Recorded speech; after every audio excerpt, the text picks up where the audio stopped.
today's lecture, today we gonna talk about adjective. क्या lecture है आज का? Adjective आज का लेक्चर है. Okay? Adjective parts of speech का तीसरा फैमिली मेंबर है. तीसरा फैमिली मेंबर. पहला फैमिली मेंबर था नाउन. किसी भी जगह, चीज, शख्स, जानवर के नाम को कहते हैं नाउन. ये पहला फैमिली मेंबर हमने पढ़ा था और छोटी सी डेफिनेशन. उम्मीद है कि अब आप नाउन को पहचान सकते हैं. हमने नाउन की टाइप्स भी पढ़ी थी. Common, proper, singular, plural, countable, uncountable, masculine, feminine. इस तरह हमने नाउन की टाइप्स भी पढ़ी थी. Compound, collective, abstract noun, concrete noun, ये सारी. मगर सिंपल बात क्या है, कोई भी अल्फाज किसी चीज का नाम होगा, आप समझ जाएंगे कि ये क्या है, नाउन.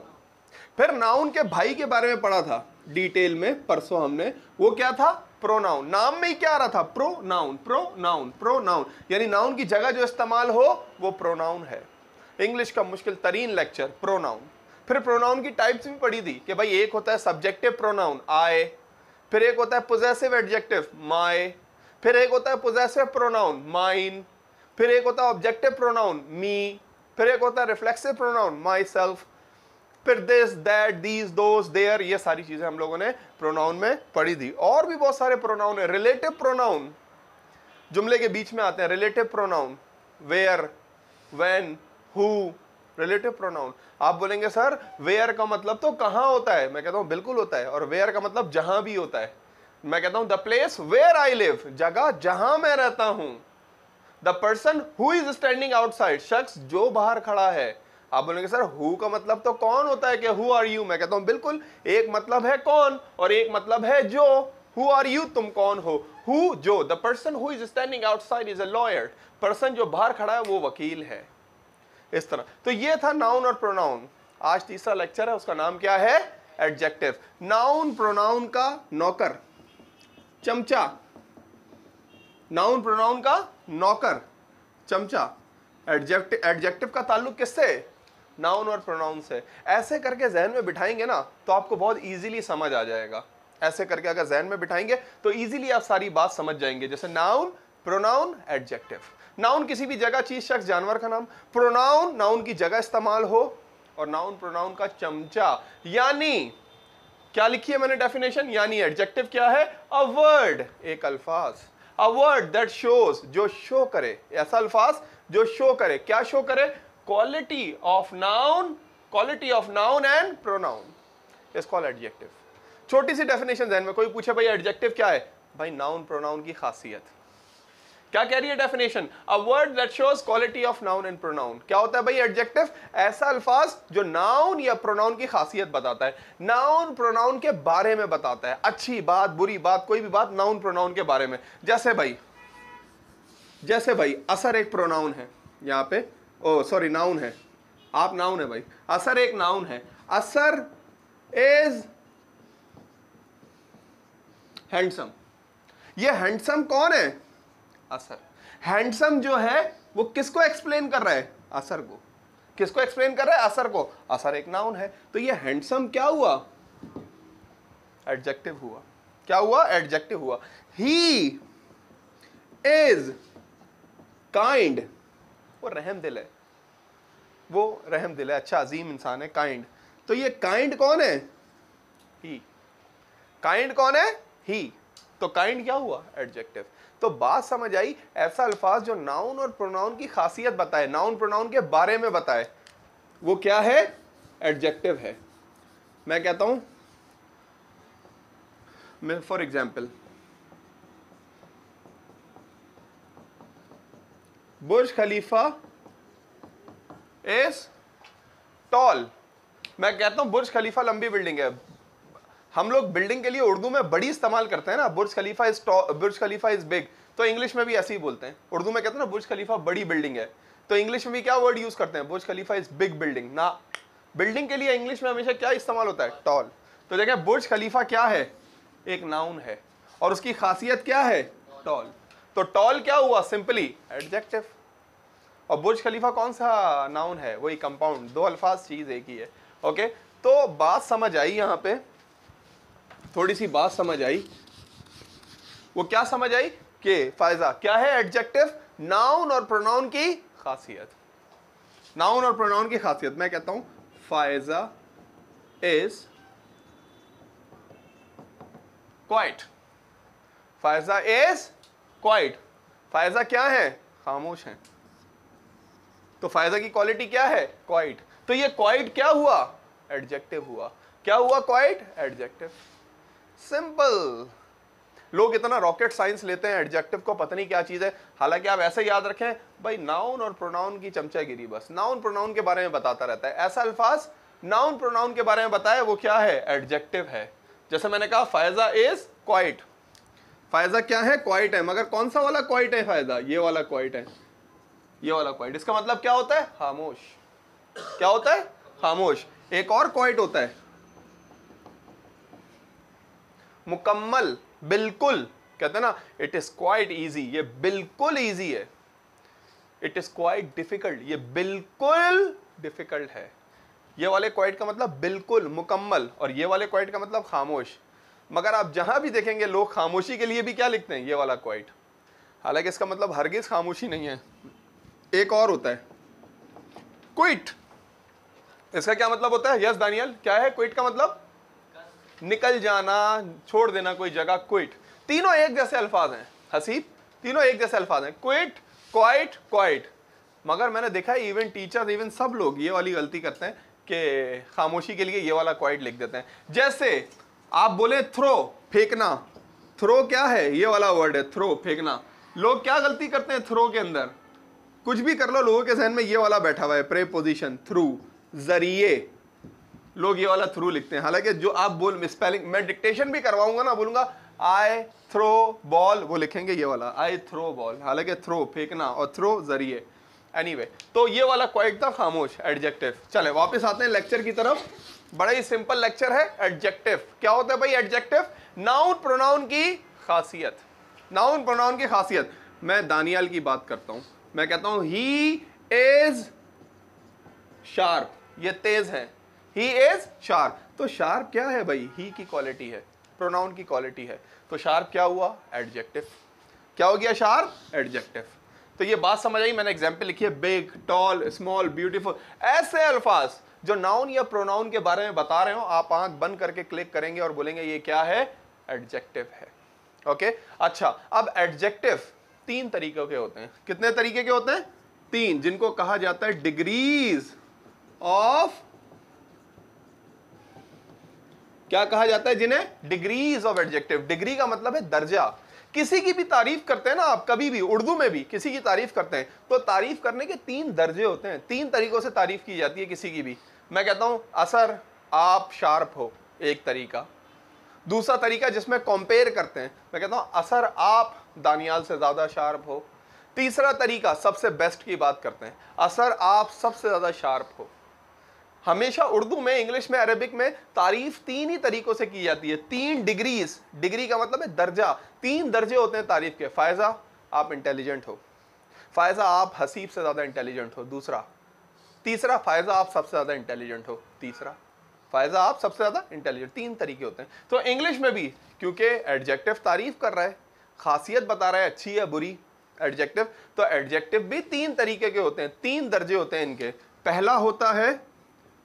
पहला होता है नॉर्मल डिग्री,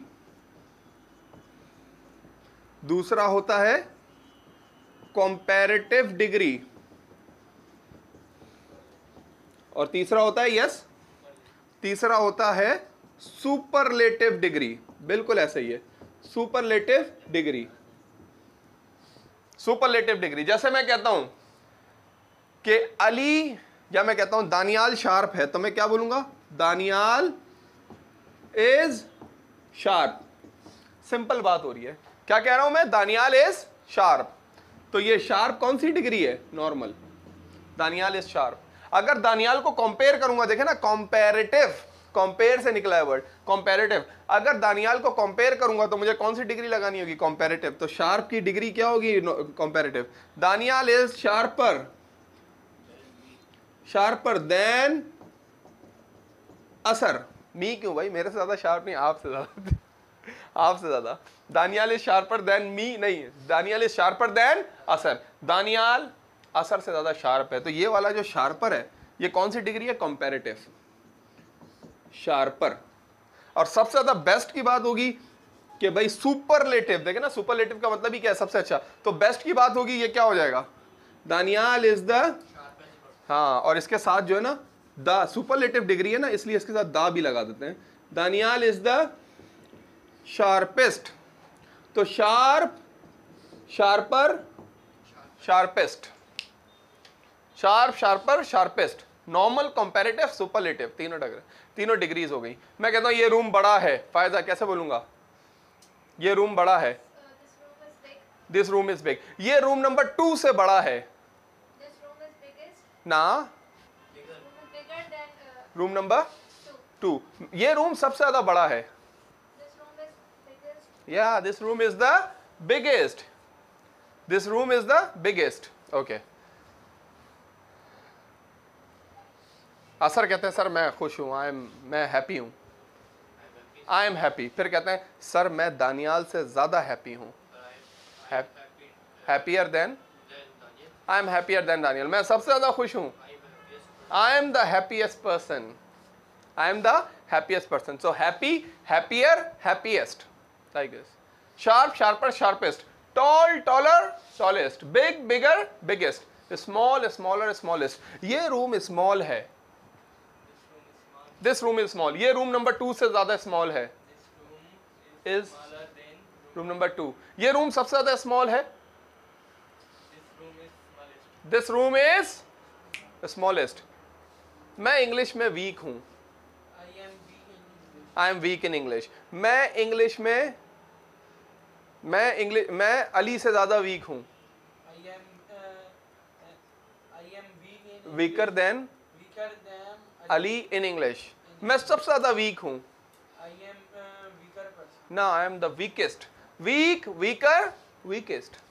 ये सारा एडजेक्टिव है, यहां तक समझ आई बात। क्या है भाई एडजेक्टिव, ऐसे अल्फाज जो नाउन प्रोनाउन की तारीफ करते हैं, सही है भाई, बात समझ आई, सही है। और तारीफ करने की या खासियत बताने के 3 तरीके हैं, नॉर्मल, कंपैरेटिव, सुपरलेटिव। और जब भी हमें नॉर्मल से कंपैरेटिव, सुपरलेटिव बनाना होगा हम आसानी से बना सकते हैं। Sharp, sharper, sharpest, tall, taller, tallest, weak, weaker, weakest, small, smaller, smallest. वही उसी तरफ आ रहे हैं, शॉर्ट, शॉर्टर, शॉर्टेस्ट।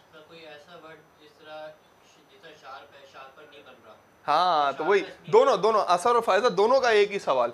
तो सर जैसे ब्यूटीफुल है कि मैं कहता हूं कि अनुष्का शर्मा इज ब्यूटीफुल, तो क्या होगा sir, Anushka Sharma is beautifuller than Aishwarya, या Anushka Sharma is the beautifulest, नहीं। तो जब वर्ड बड़ा है ब्यूटीफुल जैसे, तो हमें क्या करना होगा, तो फिर हो जाएगा ये हमारा हो जाएगा, दानियल क्या हो जाएगा, ब्यूटीफुल ना very beautiful, beautiful, more beautiful, most beautiful, ये हो जाएगा। जैसे मैं कहता हूं कि अनुष्का शर्मा ब्यूटीफुल है, तो मैं बोलूंगा अनुष्का शर्मा इज ब्यूटीफुल। मैं कहता हूं अनुष्का शर्मा प्रीति से ज्यादा ब्यूटीफुल है, Anushka Sharma is more beautiful than Preeti, सही है। अनुष्का शर्मा सबसे ज्यादा ब्यूटीफुल है, Anushka Sharma is the most beautiful.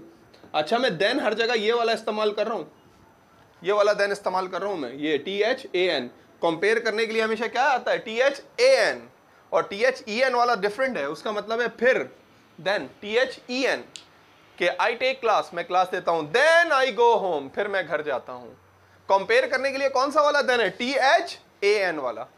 मैं कहता हूं he is more beautiful then, he is smarter than, THAN वाला, ना कि THEN वाला। अच्छा, आप कहते हैं सर हमें पता कैसे चलेगा कि ER लगाना है या मोर और मोस्ट लगाना है, हमें पता कैसे चलेगा कि शार्प, शार्पर, शार्पेस्ट है, या हैंडसम, मोर हैंडसम, मोस्ट हैंडसम, ये कैसे पता चलेगा कि कहां मोर और कौन से एडजेक्टिव में मोर और मोस्ट लगना है और कौन से एडजेक्टिव में ER और EST लगना है, ये कैसे पता चलेगा। सवाल ये है कि भाई हम अपनी तरफ से तो नहीं कर सकते ना कि हाँ इसमें ER और EST लगेगा, इसमें मोर और मोस्ट लगेगा, अपनी तरफ से तो ये नहीं कर सकते ना हम लोग।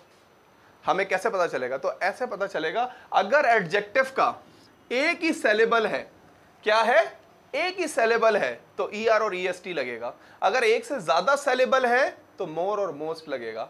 अब सवाल एक और पैदा होता है, सर ये सेलेबल क्या है, सर ये सेलेबल क्या है? एक होता है वर्ड, अल्फाज, अल्फाज, एक होता है सेलेबल, उसके टुकड़े। जैसे ब्यूटीफुल एक अल्फाज है, सेलेबल कितने हैं? कितने सेलेबल है? 3 सेलेबल है।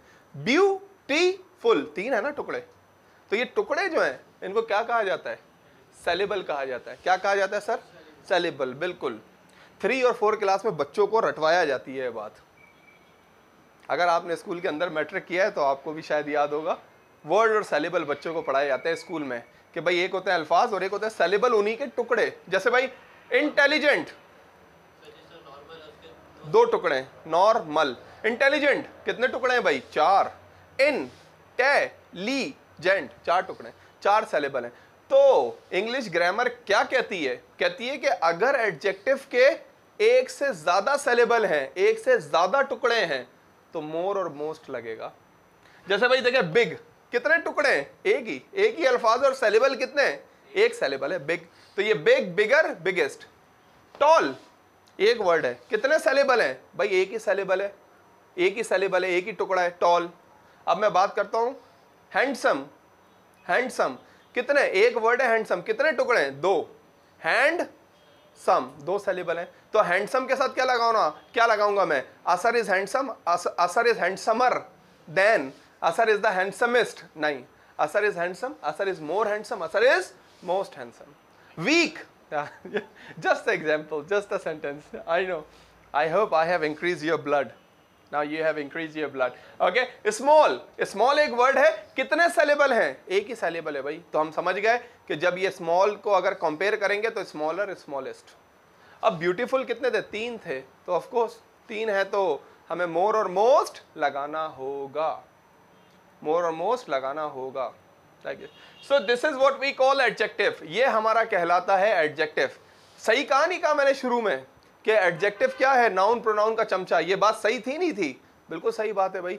एडजेक्टिव क्या करता है? नाउन प्रोनाउन को एक्सप्लेन करता है। तो बात ये समझ आई कि ये तीनों लेक्चर एक दूसरे से इंटरलिंक हैं, नाउन, प्रोनाउन, एडजेक्टिव। अगर तीनों को एक साथ समझा जाए, जहन में बिठाया जाए ना, तो प्रॉब्लम सॉल्व हो जाती है। अब मुझे उम्मीद है कि आप 3 अल्फाज, कोई भी आपको कोई जुमला देगा, कोई जो है ना कॉम्प्रिहेंशन देगा, कोई पैराग्राफ देगा, उसमें से आप 3 अल्फाज आसानी से पहचान सकते हैं। नाउन किसी भी जगह, चीज, शख्स, जानवर का नाम। नाउन की जगह जो इस्तेमाल हो रहा हो प्रोनाउन, और नाउन प्रोनाउन की जो खासियत बता रहा होगा वो क्या होगा? एडजेक्टिव। नाउन प्रोनाउन की खासियत। बिल्कुल अभी पूछ लेते हैं, आप प्रैक्टिस करते हैं इसकी, लाइफ टाइम ये याद रहेगा आपको, उम्मीद है। थोड़ी सी प्रैक्टिस करते हैं और